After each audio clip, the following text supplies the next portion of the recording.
All right.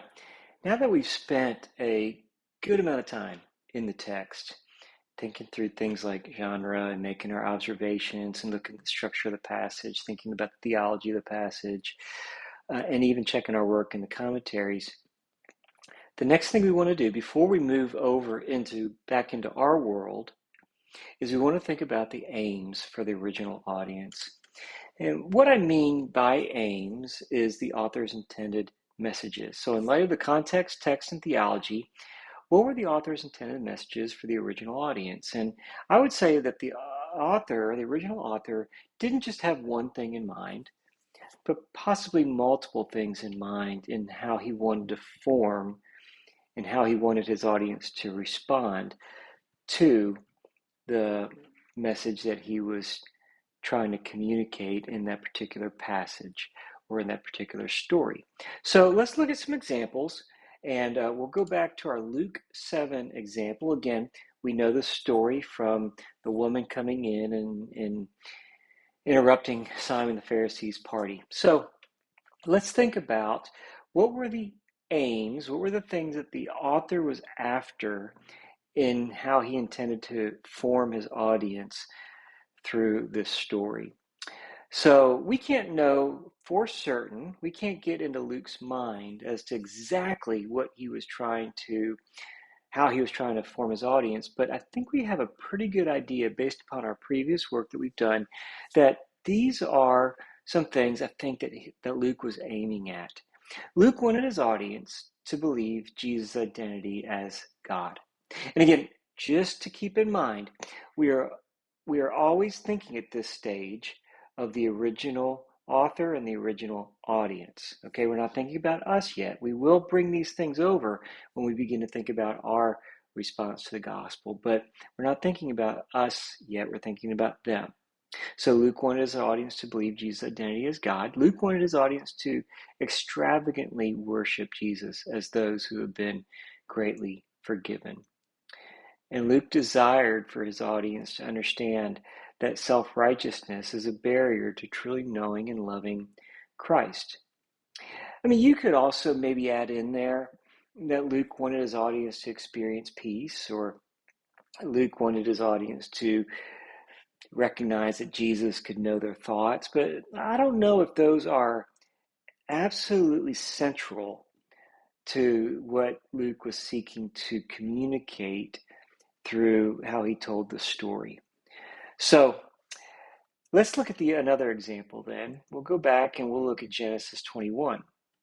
Again, we're thinking of Hagar and Ishmael. And as we jump into the aims for that passage, the author's intended messages, maybe just from again, from what we've done in our study up to this point, we could see that Moses wanted the Israelites in the wilderness. Again, remember the original audience were the Israelites that were wandering in the wilderness. And just imagine Moses preaching this.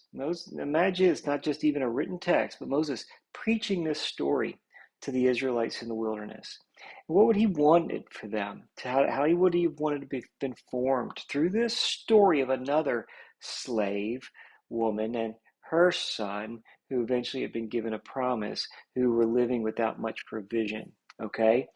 Just like the Israelites in the wilderness. And now we have Moses wanted the Israelites in the wilderness to know that God could be trusted, even with their children.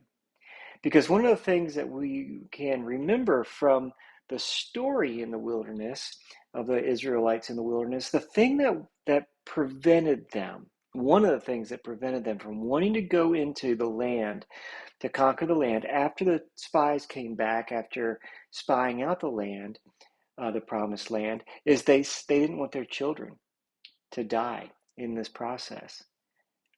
And so now we have a better idea even that Moses maybe been preaching this little sermon to be able to help them realize that God could be trusted even with their children as they go into the land.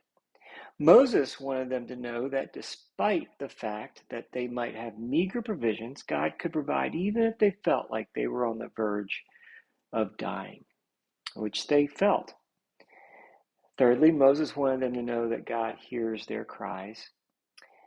And then fourthly, Moses wanted them to know that if God can make a great nation out of a slave woman and her son, God can make a great nation out of slaves who are the children of promise. Okay?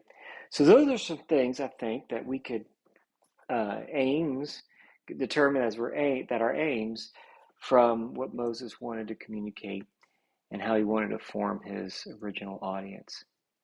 So the next example in Ephesians 2, 1 through 10, again, you were dead in sins, but made alive in Christ, is here are some aims from that that I think that Paul wanted to get across to the original audience. Paul wanted the Ephesian believers to be reminded of the grace of the gospel that is theirs through faith. He wanted them to realize that they have been created for, that what they have been created for in Christ is not who they once were. He wanted them to recognize that they have been made alive, raised, and seated permanently with Christ, and he wanted to live out the work that God was working into their lives, or he wanted them to live out the work that God was working into their lives. Again, those are all right there in the passage, and we could venture a very educated guess, so to speak, that these were the things that Paul wanted his friends in Ephesus to he wanted them to be formed. So those are some examples of aims. And what we'll do next is now we'll begin to think through, how do we relate these things? How do these things relate to us in our world today?